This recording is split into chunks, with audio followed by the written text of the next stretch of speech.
Before you decide to keep watching, understand this: I'm not proud of what I'm about to tell you. I led a biker gang for 12 years, survived things that should have killed me, and buried brothers whose names I still can't say out loud. But one night changed everything. Not a police raid. Not a rival crew. Something worse. Something that followed us home. My name doesn't matter anymore. What matters is that I was president of the Iron Serpents, a Midwestern club that rode hard, stayed quiet, and handled our own problems. We weren't amateurs. We planned. We watched patterns. We controlled territory with discipline, not chaos. That's why the night everything went wrong still keeps me awake. It started like any other run. Late October. Cold air. Engines loud enough to shake your ribs. We were moving a package from an abandoned slaughterhouse outside Millstone, a place nobody went anymore. The job was simple. In and out. No surprises. I remember telling the guys this would be easy money. I remember being wrong. Halfway there, my right hand, Mason, radioed me. Said he felt like we were being followed. No headlights. No engine noise. Just pressure. Like someone riding inches off his back tire. I told him to stay focused. Fear spreads faster than fire in a pack. I should have listened. When we reached the slaughterhouse, the gates were already open. That was mistake number one. We never leave doors open. Inside, the air smelled wrong. Not rot. Not chemicals. Something metallic and old. The kind of smell that sticks to your clothes. Our boots echoed too loud. Every sound felt watched. We split into pairs. Standard sweep. I stayed near the center, hand on my sidearm, pretending my pulse wasn't trying to escape my chest. That's when the radios started crackling. Not voices. Breathing. Slow. Wet. Like it was right against the microphone. One by one, the channels filled with it. Then the lights died. Total darkness. No moon through the broken windows. No emergency glow. Just black. Someone shouted my name. Someone else screamed. A real scream. Short. Cut off. I fired once into nothing, the sound exploding around us. My ears rang. The breathing stopped. I ordered a regroup.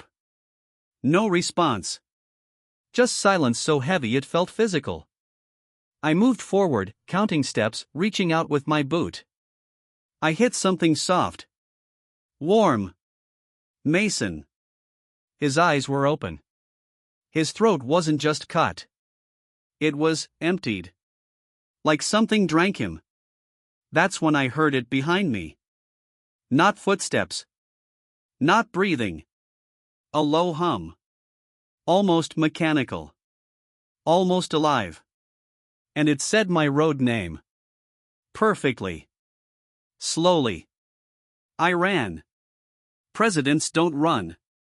Leaders don't abandon their men. But terror rewires rules you thought were permanent. I bolted for the exit, lungs burning, expecting claws in my back any second. I burst outside, tripped, rolled, and kept going until I hit my bike. Only 3 of us made it out. Out of 9. None of us spoke on the ride back. We didn't need to. Whatever was in that slaughterhouse wasn't finished with us. I know because it followed me home. I didn't sleep that night. Or the next. The sound of that hum kept leaking into my skull, syncing with the refrigerator, the heater, my own breathing. Every shadow in my house felt occupied. I checked locks I'd checked 1,000 times. I cleaned my gun until my hands shook. Leadership meant pretending strength, even alone. By morning, the club phone was blowing up. Families asking questions. Rumors spreading faster than truth. Cops circling. But none of that scared me. What scared me was the voicemail I found timestamped 3:17 a.m. No number. Just breathing.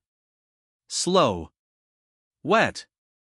Then my road name again, closer this time, followed by a single sentence that collapsed my spine: "You left something behind." I knew then this wasn't over. It wasn't tied to territory or money. It was tied to me. To the choices I'd made. To the men I'd led into that building. Whatever we woke up in that slaughterhouse had learned how to follow rules. And it had learned mine. And that's where I'll stop for now, because the next part is where the bodies were found, where the club fractured, and where I realized leadership has a price that doesn't end with death. What followed wasn't a chase. It was a conversation. One I never agreed to have. And once you hear what it asked of me, you'll understand why I walked away from the road, the patch, and the life I thought defined me. The question is simple, but answering it cost me everything, and the moment I answered, the real nightmare finally began. That story starts the second you decide to keep listening. Right now, with me. I need you to understand something before I go on. What happened next wasn't fast. It wasn't loud. It unfolded slowly, deliberately, like something savoring the damage it was about to do. And that made it worse. By noon the next day, the bodies were found. The police didn't call it a slaughterhouse incident. They called it a multi-victim homicide with signs of animal involvement. That's the phrase they used on the news. Animal involvement. I almost laughed when I heard it. Almost. Because animals don't leave men arranged. 3 of my brothers were found stacked against the east wall, seated upright like they were waiting for instructions. Their cuts were clean. Precise. Another was discovered hanging from a meat hook, but there was no blood trail leading to him. Like he'd been lifted. Like gravity had been optional. Mason's body. Mason wasn't reported at all. Officially missing. Unofficially, I knew why. There wasn't enough of him left to identify. The Iron Serpents went into lockdown. No rides. No colors. No clubhouse meetings. I ordered everyone to stay with family or somewhere public. Strength in numbers. That's what leaders say when they don't have answers. But the truth? I was scared they'd be easier to pick off alone. That voicemail played in my head all day. You left something behind. At 3:17 p.m., exactly 12 hours after the message was left, I got another call. This time, the phone rang. I answered without thinking. No breathing. No hum. Just my voice. Not a recording. A mirror. It repeated the last thing I'd said out loud before answering. Same tone. Same hesitation. Then it spoke on its own. Presidents are responsible for what they lead into darkness. My knees gave out. I sat on the floor like a child, back against the wall, gun in my lap. I asked what it wanted. That was my second mistake. You don't ask questions unless you're ready for the answers. It told me a story. It said the slaughterhouse wasn't abandoned. Not really. Long before refrigeration, before inspections, before laws, men brought animals there that weren't animals. Things that couldn't be sold. Couldn't be eaten. Couldn't be explained. They cut them apart, studied them, burned what they couldn't understand. And sometimes those things learned. It said it was born from repetition. From cruelty done so often it soaked into the walls. From leadership that fed others into places they shouldn't go. It said it recognized me the moment I walked in. Not by my face. By my role. Then it made an offer. One life, willingly given, in exchange for the rest of the club being left alone. No more following. No more whispers. No more bodies staged like warnings. Just silence. I laughed. A real laugh. Sharp. Desperate. I told it to go to hell. I told it I'd burn that place to the ground, salt it, erase it from history. The line went dead. That night, my vice president, Luke, didn't come home. They found his bike idling outside his house, helmet still strapped, keys in the ignition. Front door wide open. No signs of a struggle. Just a voicemail on his phone sent from his own number. It was me.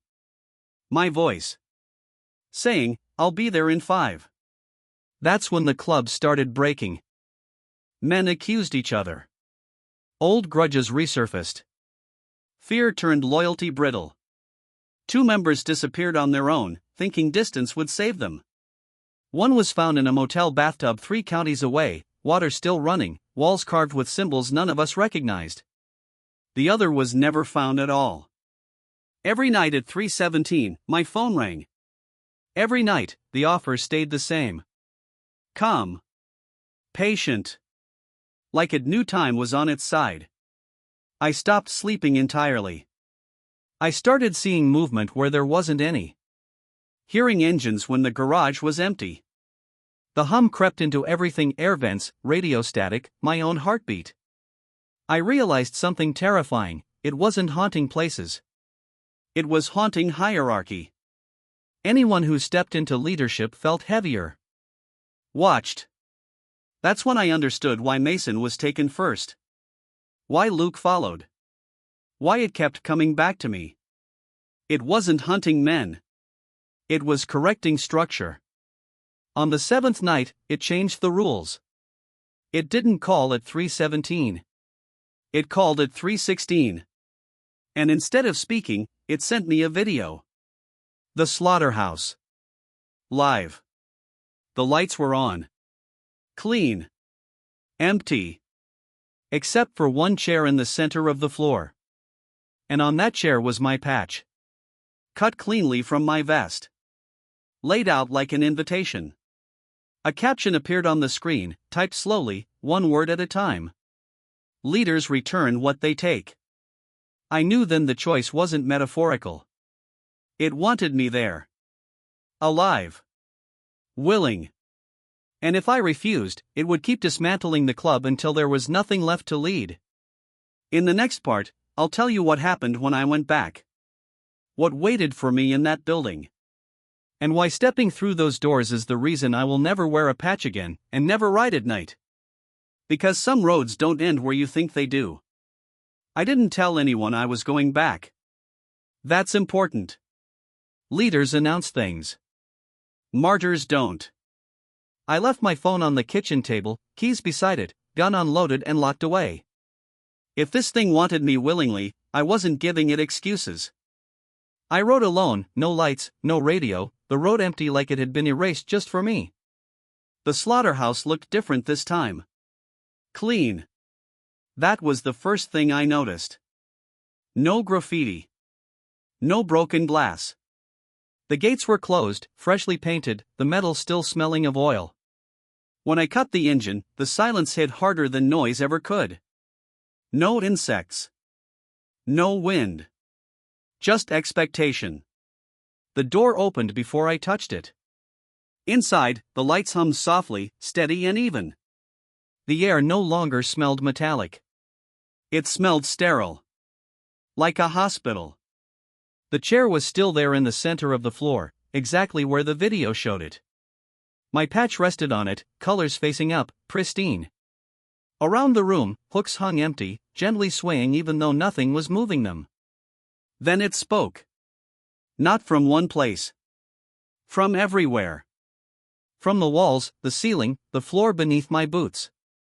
That low mechanical hum threaded through its voice like a spine. You returned structure to the place that created me. I told it I was there. That I accepted the terms. My voice sounded small, like it didn't belong to me anymore. The chair scraped backward on its own. An invitation. A command. I sat. The moment I did, the room changed shape. Walls stretched farther away. The ceiling rose until it disappeared into shadow. The hooks lowered, stopping inches from my face. I felt pressure, not physical, but internal. Like my memories were being thumbed through by something impatient. It showed me things. Not visions. Records. Every time I'd ordered a man into danger knowing the odds weren't fair. Every time I justified loss as necessary. Every time I told myself leadership meant bearing guilt so others didn't have to. It replayed Mason laughing earlier that night. Luke shaking my hand weeks before. Men trusting me because I stood at the front. You taught them to follow, it said. I teach leaders to stay. I realized then the truth. It didn't want my death. Death was cheap. It wanted something more precise. More instructional. It wanted me emptied. The hooks touched my skin, not piercing, just resting, cold enough to burn. I couldn't move. My patch lifted off the chair, floated, then dissolved into threads that wrapped around my chest, my arms, my throat. Each thread pulled something out of me. Confidence. Authority. The certainty that my choices mattered more than others. I screamed. Not from pain. From subtraction.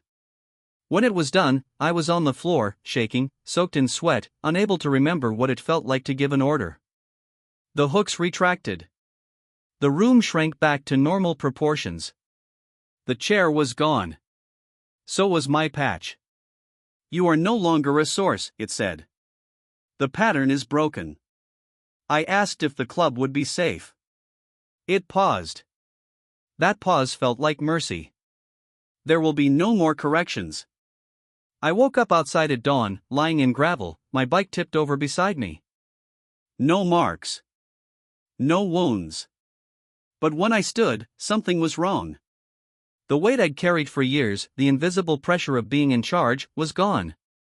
Along with it, the part of me that knew how to lead. When I went back to the clubhouse, the men looked at me differently. Not afraid. Not relieved. Just disconnected. When someone asked what we should do next, my mouth opened and nothing came out. No instinct. No authority. Just silence. Within a week, the iron serpents dissolved. No violence. No betrayal. Just entropy.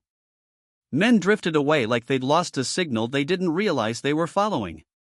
No more calls. No more meetings. The hierarchy collapsed without resistance. At 3:17 a.m. on the 7th night after my return, my phone rang for the last time. No breathing. No hum. Just a single sentence. Balance restored. The call never came again. I sold the bike. Burned the vest. Changed my name. I live quiet now. Ordinary. But sometimes, when I walk past old buildings, places soaked in repetition and cruelty, I feel that hum deep in my chest. Like it's checking. Making sure I stayed empty. Because once something teaches you what leadership really costs, it never needs to remind you twice. And there's one final thing you need to know, something I've never told anyone, because the night didn't end in that slaughterhouse. Not completely. The true ending came months later, when I realized what it had actually taken from me, and why it left me alive to notice it. That's where this story really closes. I thought the story ended when the call stopped. That's what I told myself. That the price had been paid, the balance restored, the road closed behind me.